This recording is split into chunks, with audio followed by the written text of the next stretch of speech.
Well, good morning, everyone, and welcome to the revision webinar for the International Diploma in Risk Management. And today we're talking about Module 4, Risk Treatment.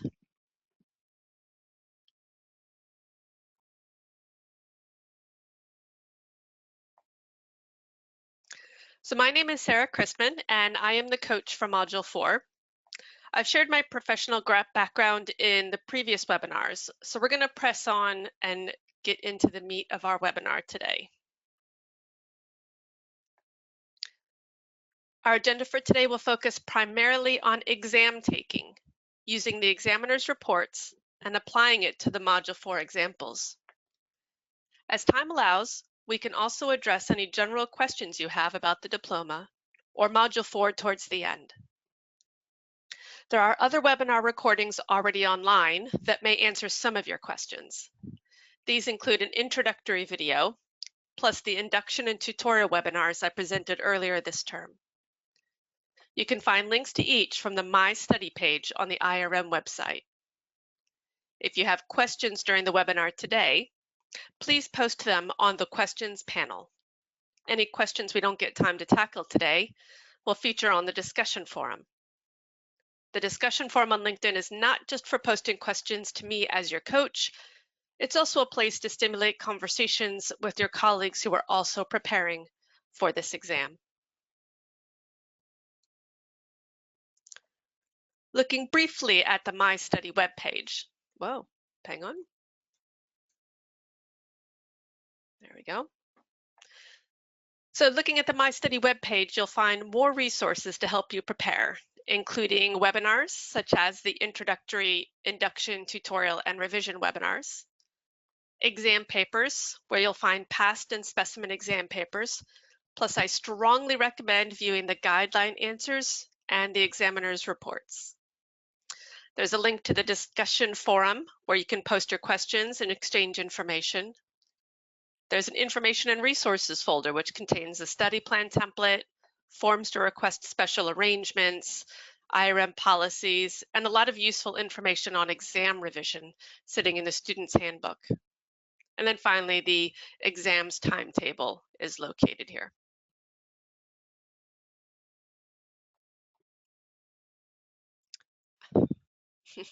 Sorry, guys.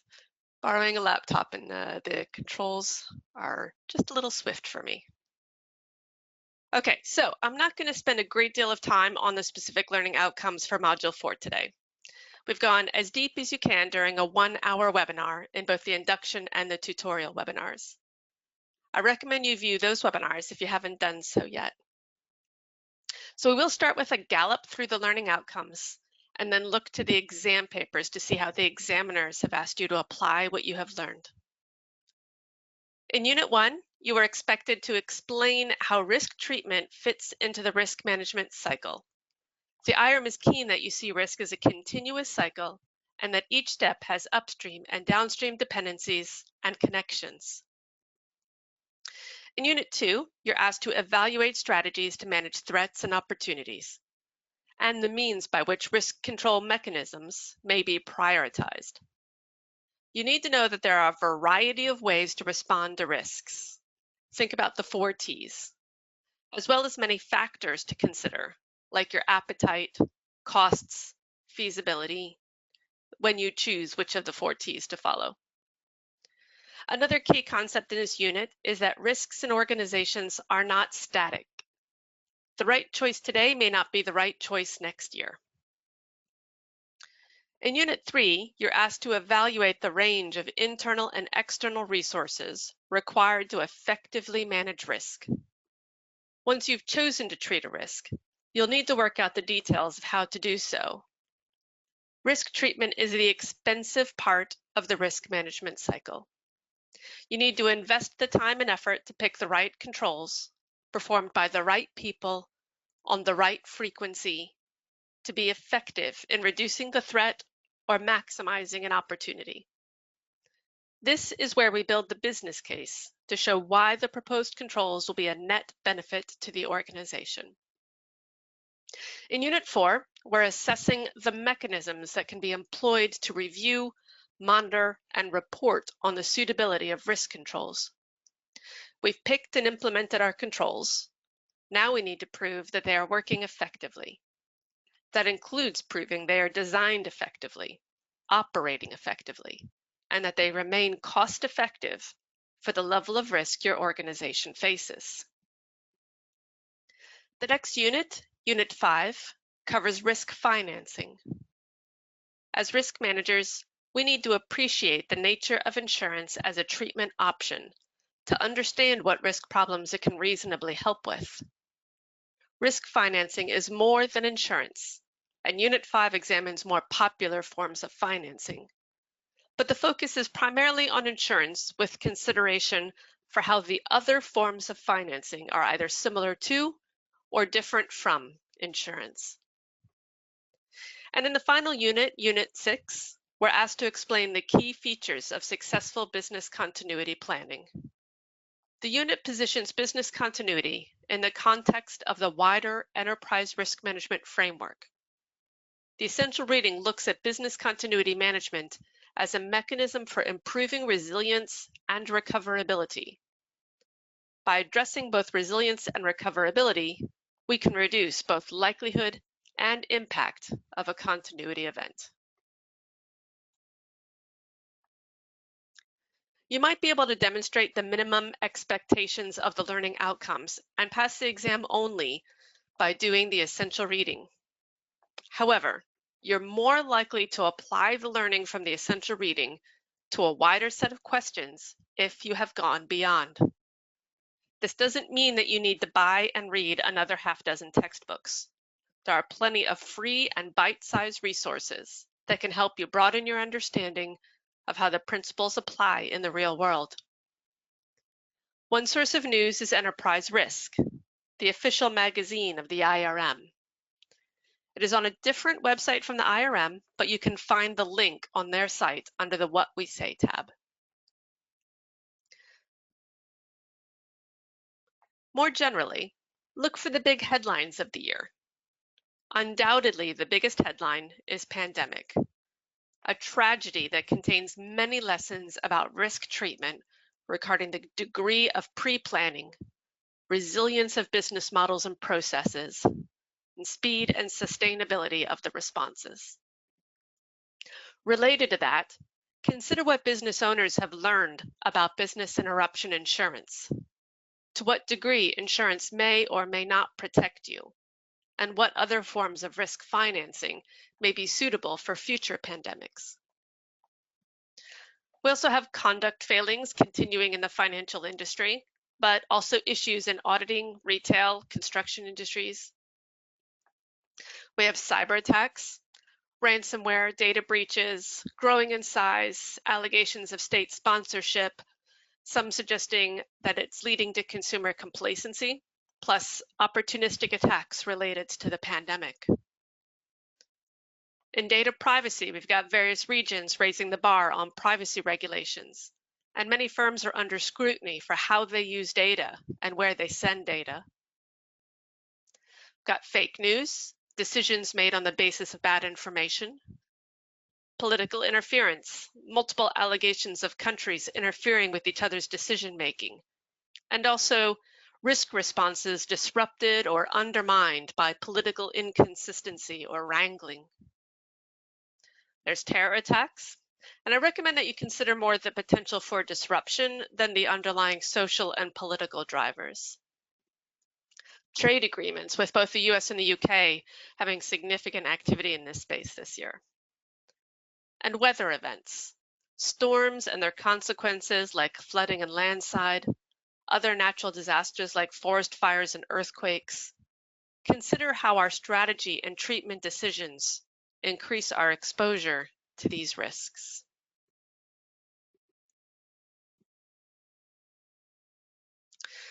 Another resource to expand your studies are the webinars hosted by the IRM.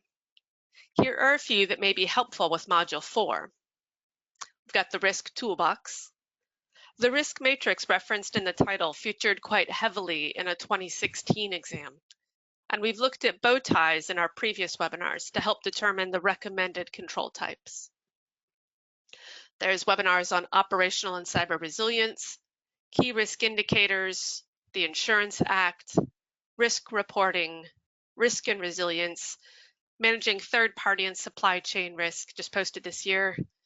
And to find the webinars, go to the top nav bar on the IRM site and choose Events, then Webinars. You might need to log on to their Bright Talk channel to watch the archived events. You can also see and share more ideas for things you can consume beyond your essential reading under the articles, blogs, vlogs, and podcasts thread on LinkedIn.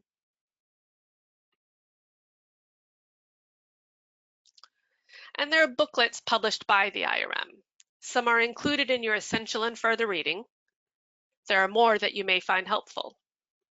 If the IRM is publishing it, then it is reasonable to think that the content is, or at least was at the time of publication, good or best practice in the view of the IRM.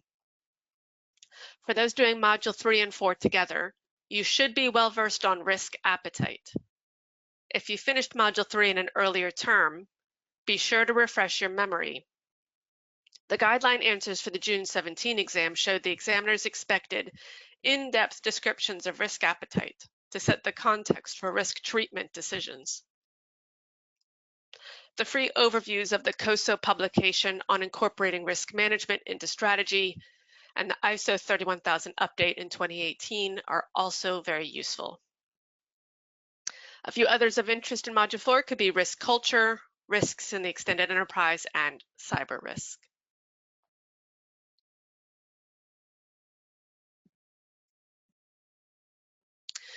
Pass rate fell significantly last term, with 7 of 10 students passing the exam. And over previous terms, many students passed with a very small margin. I don't tell you this to scare you. Rather, I point this out to remind you that firstly, this is a postgraduate qualification. You are expected to earn it through hard work. You must master the topic of risk treatment and demonstrate an understanding of the course content without merely relying upon your personal experiences. And secondly, you should review the exam guide and the examiner's report to understand where your predecessors fell short. This is especially important this term, as the June 2020 examiner's report comments on how things have changed with online exam submissions.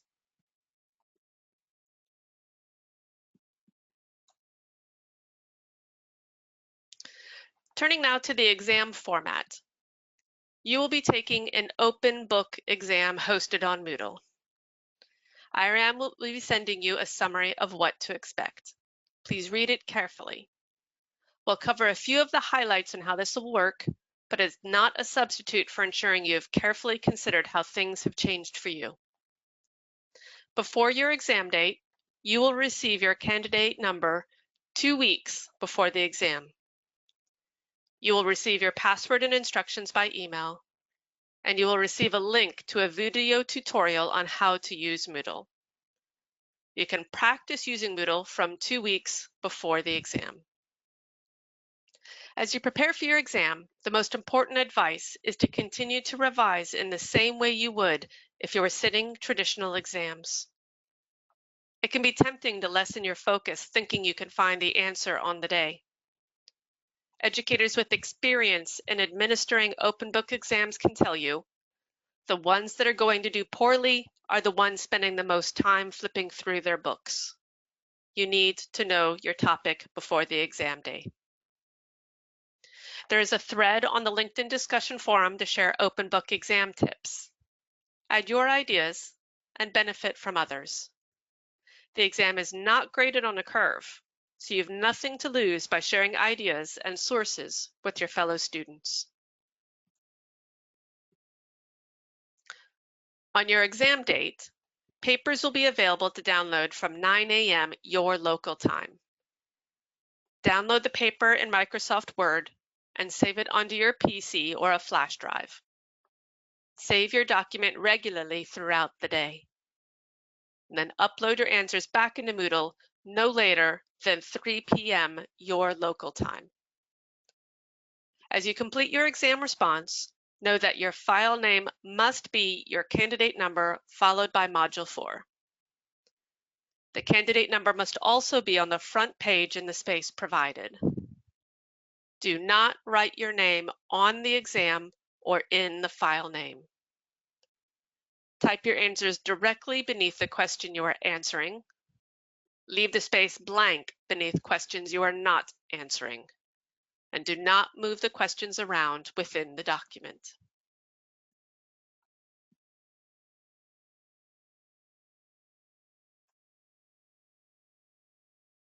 Modules 3 and 4 exams contain essay-style questions. 6 questions are presented, of which you must answer 4. You have 6 hours to download, complete your answers, and upload the exam. You may access textbooks, notes, and other resources throughout the exam.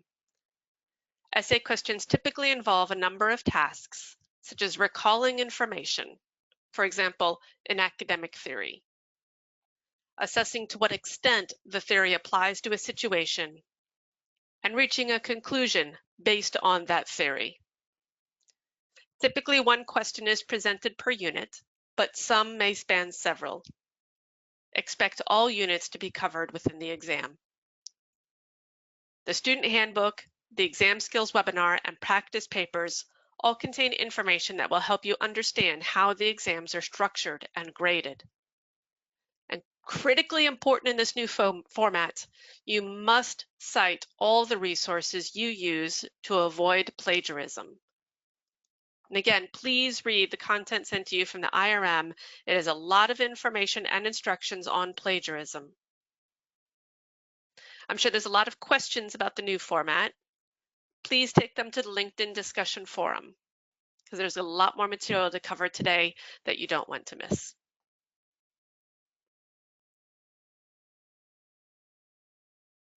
So there are consistent themes in the examiner's reports over the past few years.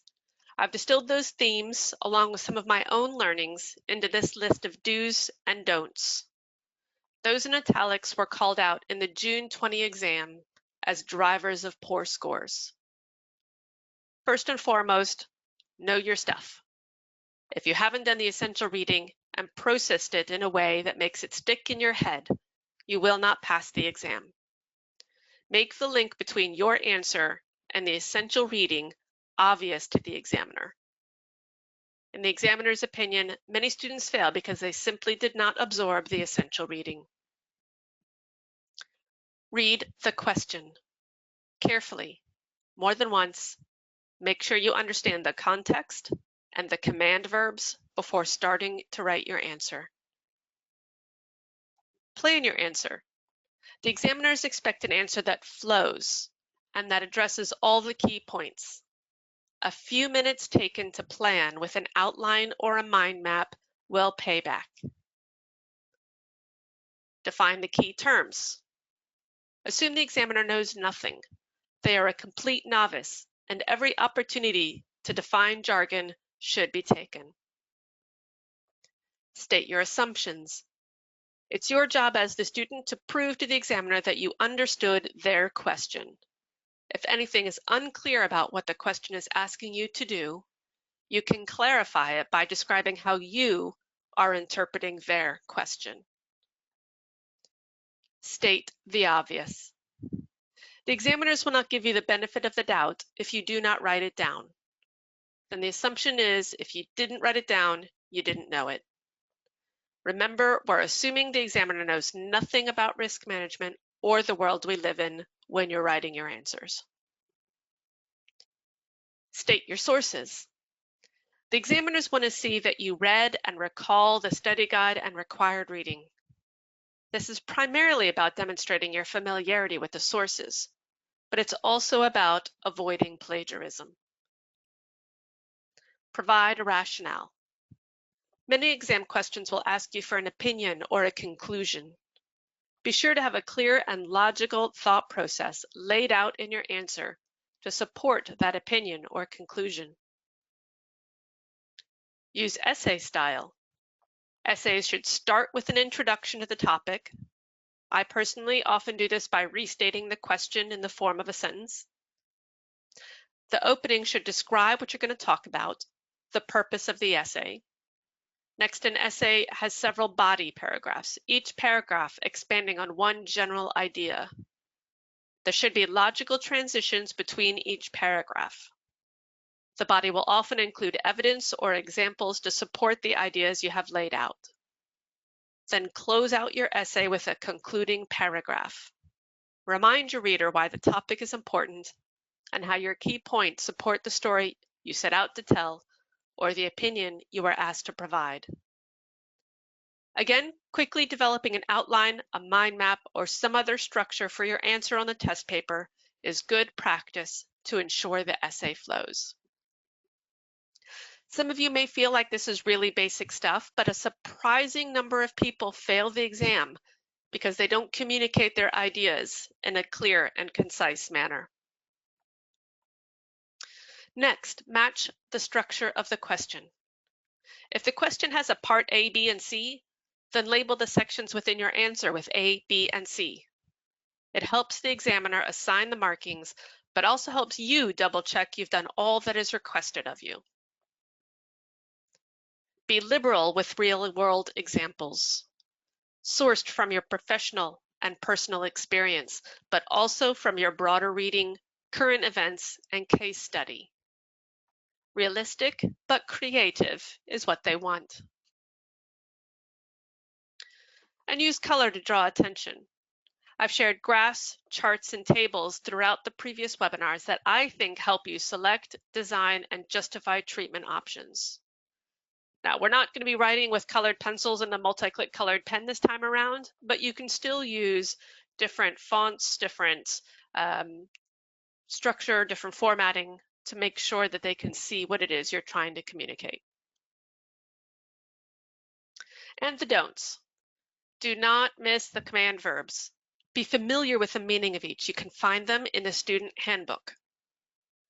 Don't skip parts of the question. Sometimes the second request could be subtle. Sometimes you invest so much in the first that you leave too little time for the second. And sometimes the second command verb is woven deeper into the question. Don't ignore the context or the case study. Looking at some previous examples with context that students needed to incorporate into their answers had examples like, you are the risk manager of a large shipping company with operations across the world. Or another one, assess the options available to organization for treating its health and safety risks. To get good marks, you must ensure that you're taking note of the scenario or the quote or the circumstances provided and tailor your answer to the context provided by the exam writer. Don't ignore the marks available. As a general rule, a segment assigned 5 marks should be shorter than one assigned 15 marks. Don't waste your time writing or the examiner's time marking pages upon pages of content for 5 marks. Don't ignore the format requested. Requests for briefing papers, board papers, presentations can all appear in an exam question.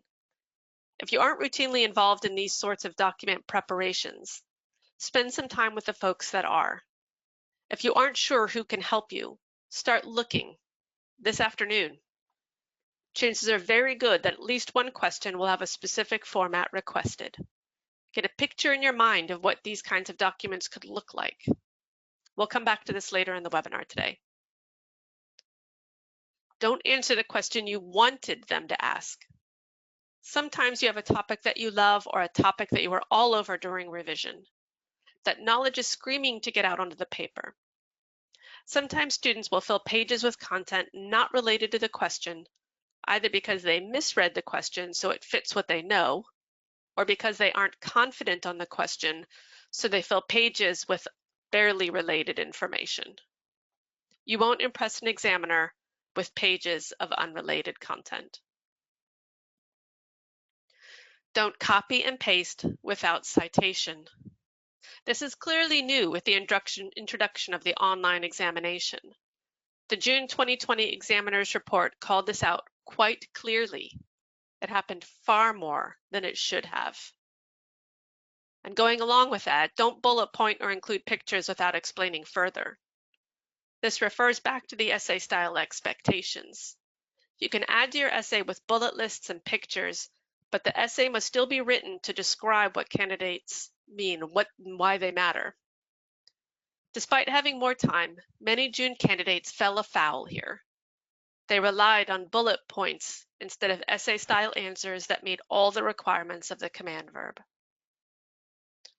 Now, the one exception I'll make to this is if you find that you're approaching the submission time and you haven't finished up, you may be able to claw back a few more points by adding in a quick list or a picture. But in the current circumstances where you have 6 hours instead of 3, you shouldn't find yourself in that situation. And one way to not find yourself in that situation is by not exceeding your plan's time. Make a plan for yourself. How much time am I going to spend on each question? What time will the clock read when I need to move on? Keep yourself true to your plan. Don't let yourself think that double the time means you can ignore time management. And then finally, don't panic. You may not instantly recognize what the question is asking for. They may not have asked the question you worked hard to prepare for. You might find the clock moving faster than time should. Just pause, take a deep breath, and take another if you need it.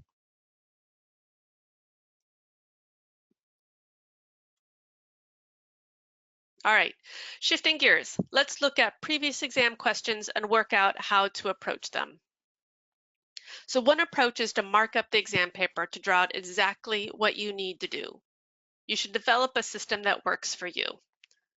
So for example, you could bold the command verbs, underline the terms that need to be defined to earn those easy marks, and highlight terms that describe the context or the case study to which the answer must be applied.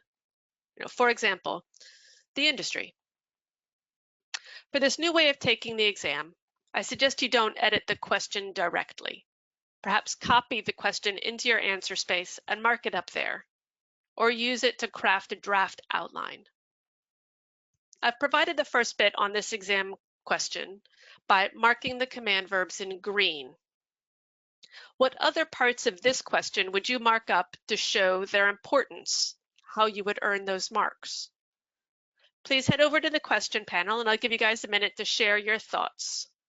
What are the command verbs, any specific context or asks, and what terms would you define in this question?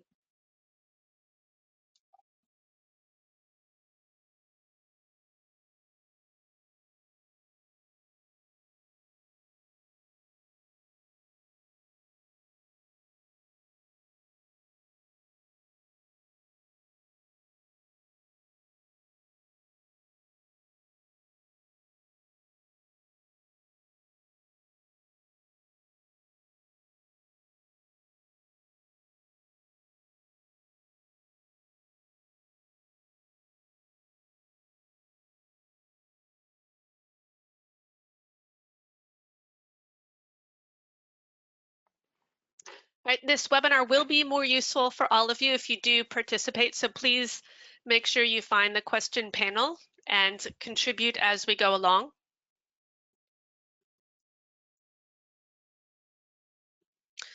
All right, so I've marked up this question how I see it. I've got the green for the command verbs, orange where I think there's important context that you should incorporate into your answer,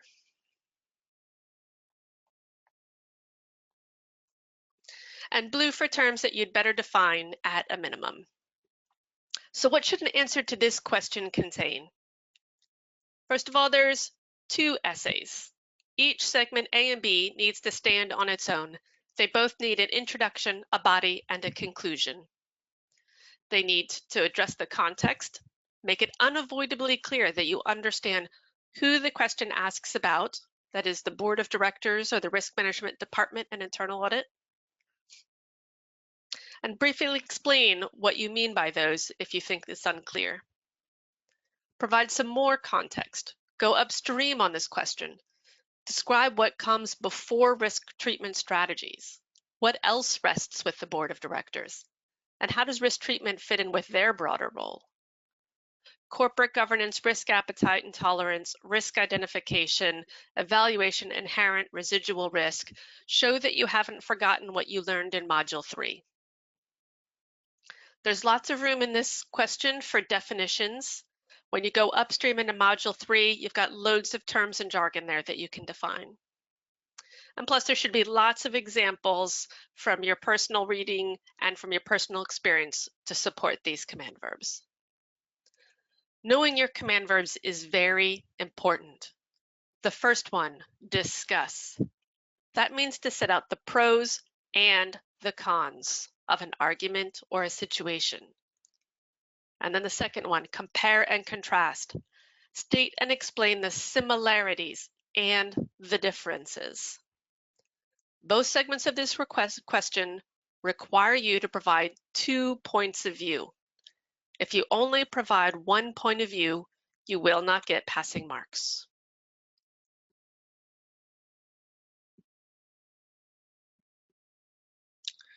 So this is not an all-inclusive list of the learning outcomes for this question, but it indicates the intent that you do draw on Module 3 and show the recall and that holistic understanding.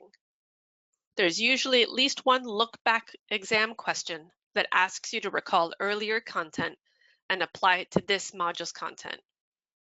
Typically, it's often true of the first question on the exam.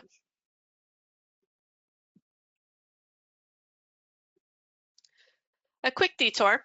During previous exams, a lot of students lost points because they answered the wrong question due to mixing up terminology.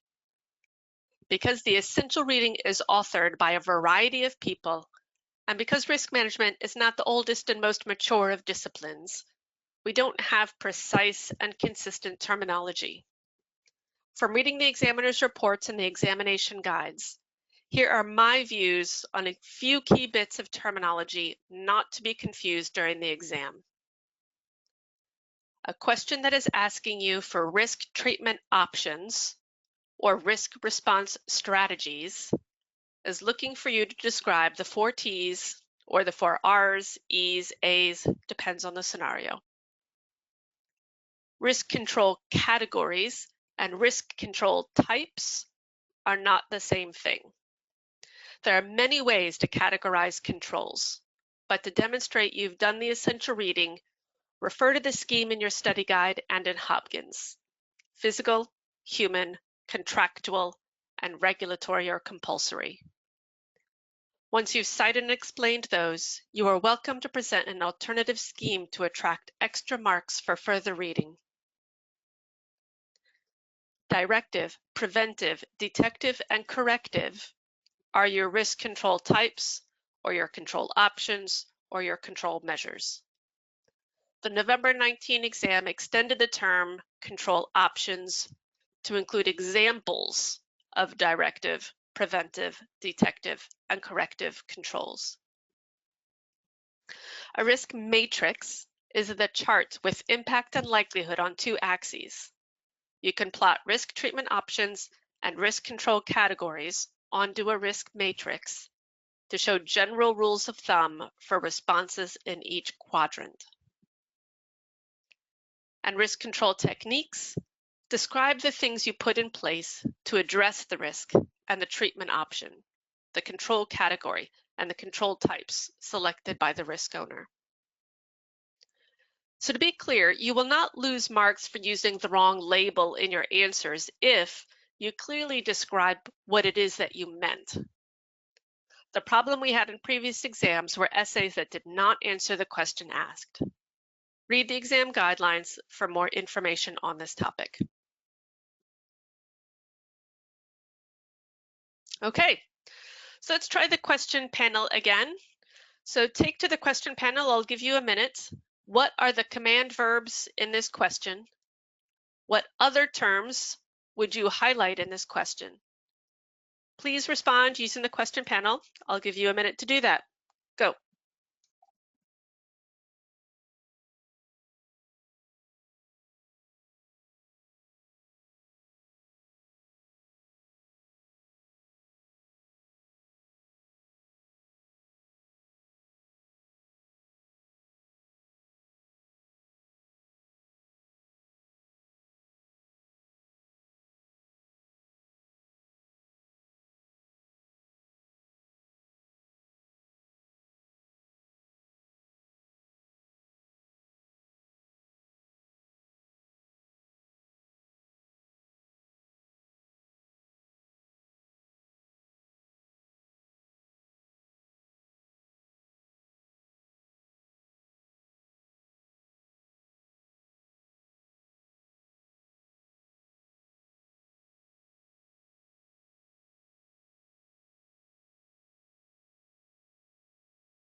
All right, excellent responses. Thank you, folks. Yeah, a bunch of you were spot on. Assess. That's the only command verb that's in this question. It asks you to assess, which means to judge the value. A shift I noted in the June 18 exam was more use of command verbs that suggest an opinion was warranted.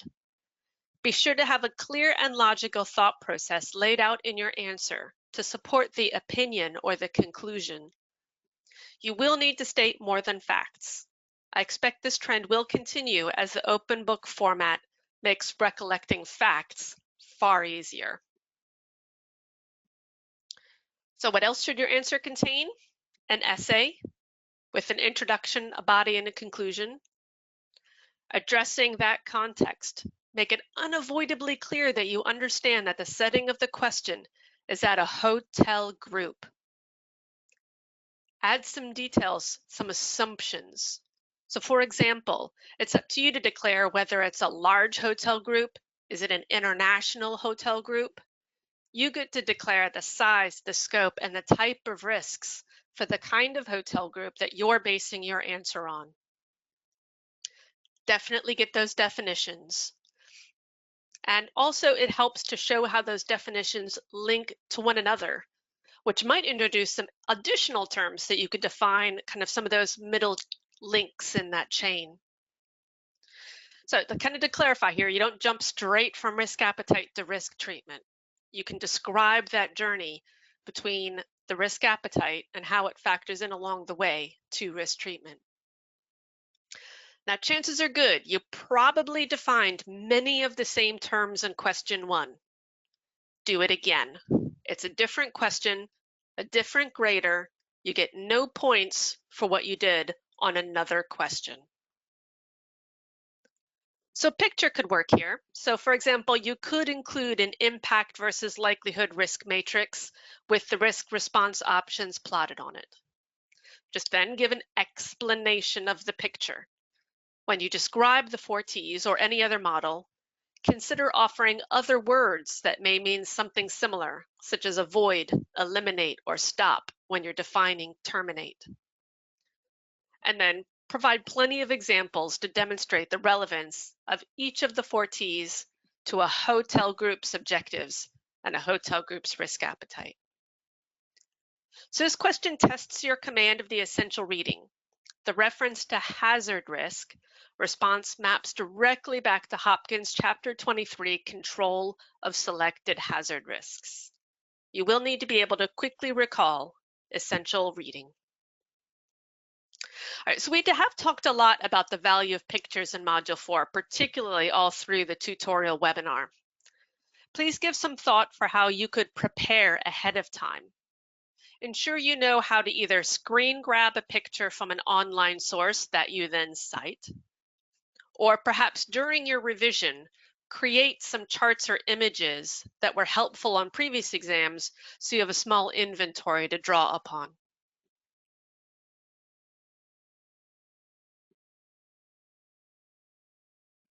All right, next question, back to the question panel. What would you highlight in this question? What are the key words to make sure that you give the examiner the answer they're looking for? I'll give you a minute.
All right, 4 command verbs in this question.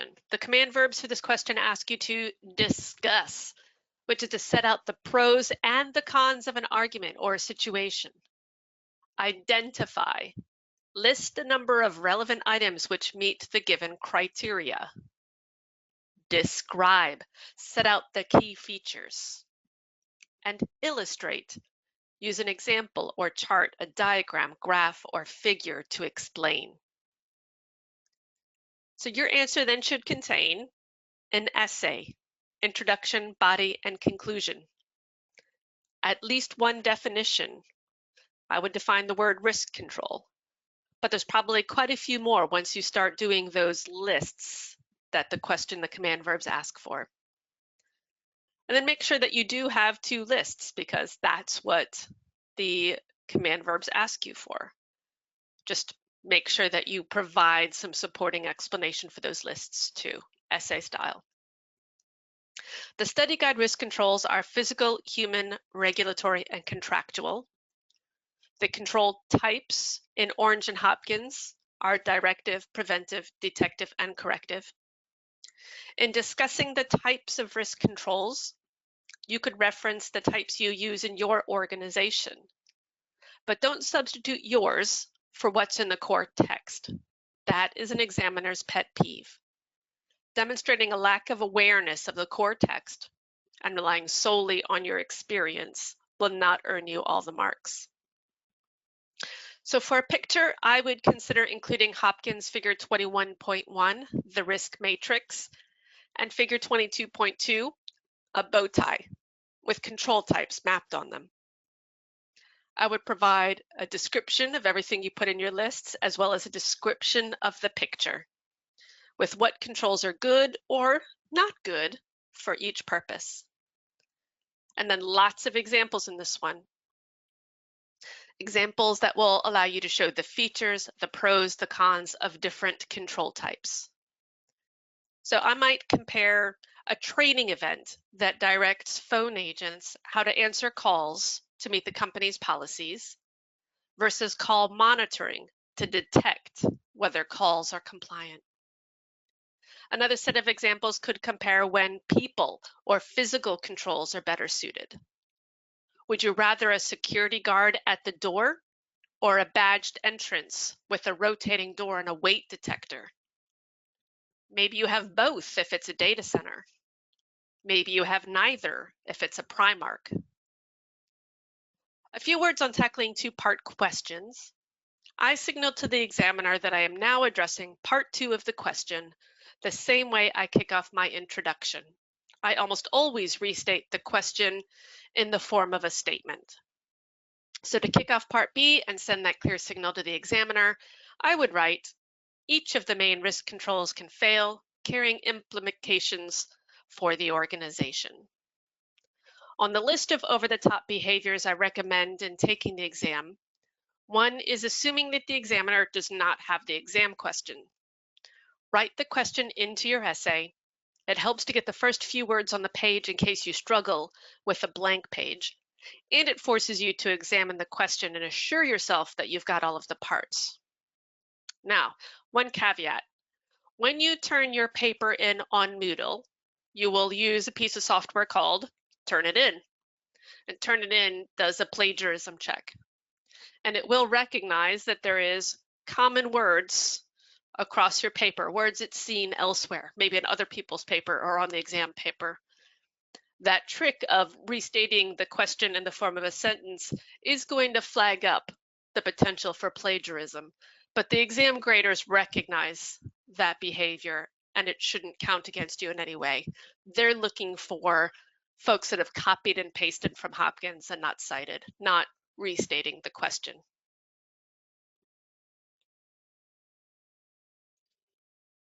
Okay, another example. So we're running a little short on time, so I'm going to go ahead and press on, share with you guys what I saw in this question. So there's just one command verb to explain, clear and detailed account of the statement. I would write an essay with an introduction, a body, and a conclusion. There's a few definitions here with some context on how it fits, monitoring fits within the broader risk management cycle. I would add a picture of one of the risk management cycles and highlight where it sits in that cycle. And when I mean one of the risk management cycles, we've seen them in our earlier webinars. There's one in ISO 31000, there's one in your study guide, there's one in Hopkins. You pick the one that works best for you and your ability to describe it, unless the question asks you for a specific one. I'd provide multiple reasons to support the why with rationale to show the value of monitoring.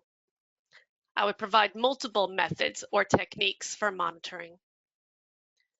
I would also suggest that you address the same questions as you would if you were actually defining a control with one of your partners in the business.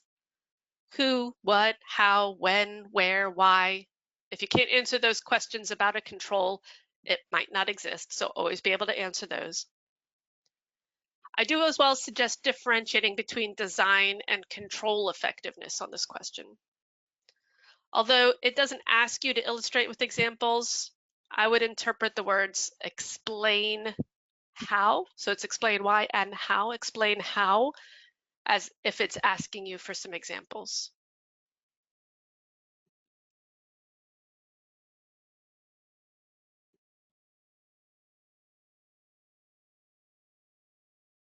Okay, so in this one, what's really important in this one, let's go ahead and highlight the terms here. It's really common that at least one question on the exam asks for a response that is not a traditional essay. In this case, they have asked you to produce a report for your board of directors. It's up to you to elaborate on the scenario and make it feel like a real piece of work you would do on the job. Use some creativity to define an audience. Imagine who they are, share their identity early on in the paper, and customize your explanations and examples to that audience. Other critical parts to get the points include context, how financing fits in the risk cycle and why insurance is important. Describe the kinds of risks that insurance is suitable for, and considering terms like pure and speculative risks. The examiners for the exam when this question appeared suggested Hopkins' 6 C's as a basis for your answer. That is cost, coverage, capacity, capabilities, claims, and compliance. The cost of control discussion from the midpoint tutorial webinar could feature here as well. What risk responses, control types, or types of risk financing might be more or less cost effective as compared to insurance. There's a number of definitions here. You've got those highlighted, plus residual risk and a LARP, as low as reasonably practicable, as financing is usually not our first and only option for treating a risk.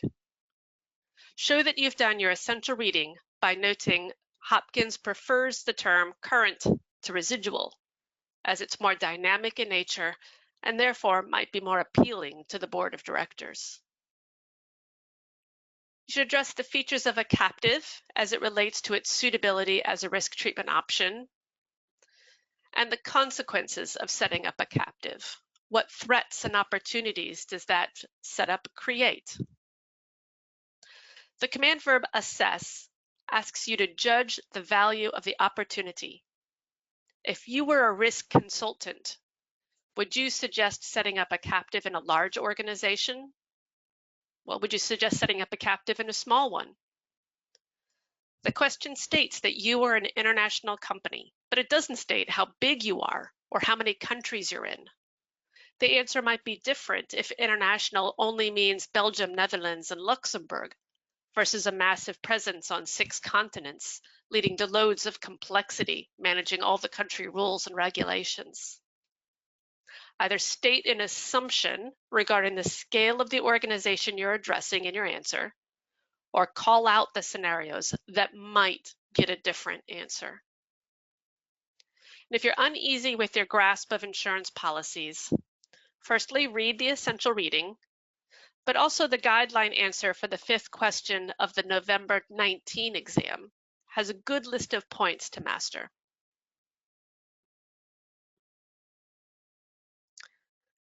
So a frequently asked question about format is a briefing note or a briefing paper. My best suggestion for you is to find someone in your organization that has written a briefing note for your board of directors or executive leadership team. If you don't normally interact with those teams, what a great excuse to see what it's like and learn about roles you could have in the future. If for some reason that isn't feasible, I've provided here an example of how I would structure a response. If you're familiar with the Minto pyramid, that could form an alternative set of headings. To add an air of authenticity, you can add small embellishments like a logo in the corner, use title and subtitle fonts. Most important, though, is to change the style of your writing. You are not writing an academic essay for this kind of exam question. Consider your audience as you draft your response. You would not talk to nor draft the same paper for an HRT meeting as you would for a board of directors. Try to bring in examples that are relevant to the particular audience the paper is written for. If they've asked you to bring a briefing paper to an HRT meeting, maybe include an example about employment law, diversity risk, or payroll failure. If it's a board paper, then you're asking a very busy, very expensive group of people to read the paper, listen to your presentation, and move to action. If you're going to write many pages of content in the real world, you would either include an executive summary or put the detail in an appendix. Do the same in your exam response. If you opt for an executive summary, just be sure that this summary points covered in the rest of the paper again and in more detail, just as you would in the real world. You wouldn't leave a hanging comment in an executive summary that you don't later substantiate in the back of the paper. If the question does not specify a particular audience, make one up. Choose a department or a committee and tailor your response and examples to that audience. This will help you focus your thoughts and provide practical examples or scenarios to demonstrate your level of understanding. This concept of making up a scenario applies to more than just the briefing note kind of questions. Looking at the November 17 exam, question 2, the guideline answer uses car manufacturing as an example to answer the question. That industry is not mentioned in the exam question. It was made up by the author to help the author shape their answer and make the response more intuitive to read and reduce the tendency to ramble.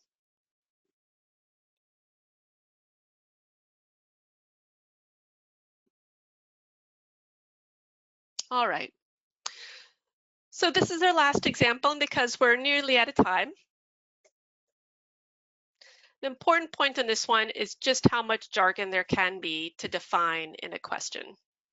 There's lots of it. You can play I Spy the Jargon when it comes to a business continuity question. This is also another place where having a picture kind of pre-staged before you go into the exam could be helpful. You might want to have something like the business continuity life cycle from the good practice guidelines to hand. You might want to have the Hopkins figure 18.1 on disaster recovery timelines. Again, just sitting in a folder ready to draw on in case you need it. But in this one, definitely the keys are lots of command verbs and lots of definitions.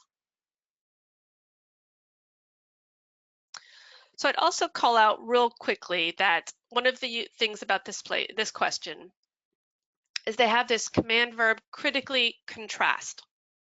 Now that isn't taken directly from your study guide. The author went a little bit off-piste with that one. I've related that one most closely to the command verb to critique. So critically contrast more or less means the word critique, which means to state the strengths and the weaknesses. So I call this out because from time to time, the exam writers, the question writers might use a similar but not identical word, and you just need to be prepared to be a little bit flexible.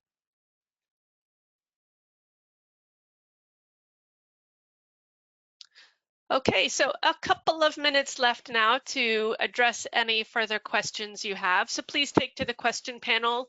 Let me know if you have any questions that are burning on your mind about exam or the module for any of the content. If any of them are a bit of a long answer or requires some information that I need to get from the IRM staff, I might need to come back to you. But go ahead and take next minute. If there's anything that's still on your mind you'd hoped we'd address today, drop it into the question panel and we'll see what the best way to respond to it is. So while you put your questions on the question panel, I'll just give you a quick reminder that this webinar will be available on the IRM site with a link placed on the discussion forum. A reminder, I do moderate the discussion forum, but it doesn't mean that I'm the only person that can answer every question. This is an opportunity for you to network with your fellow students, explore your understanding, a moment of teach to learn.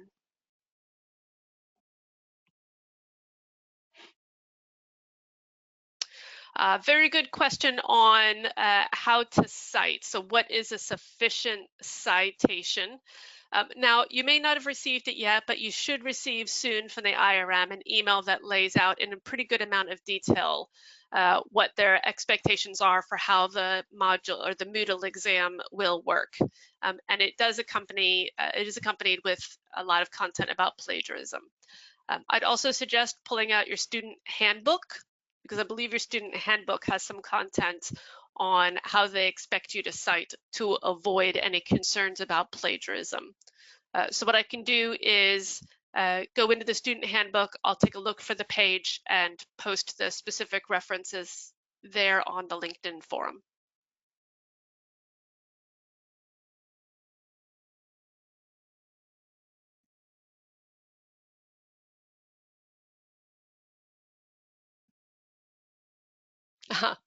Thank you for the typo point out there. The name of the LinkedIn forum. The link should be good, but the name does have an error. It says risk assessment instead of risk treatment, but the link should be good. If you get there and you find it's not the right link, again, if you go back to the My Study page on the IRM website, that My Study page does have the link directly to the forum to make sure you're in the right place.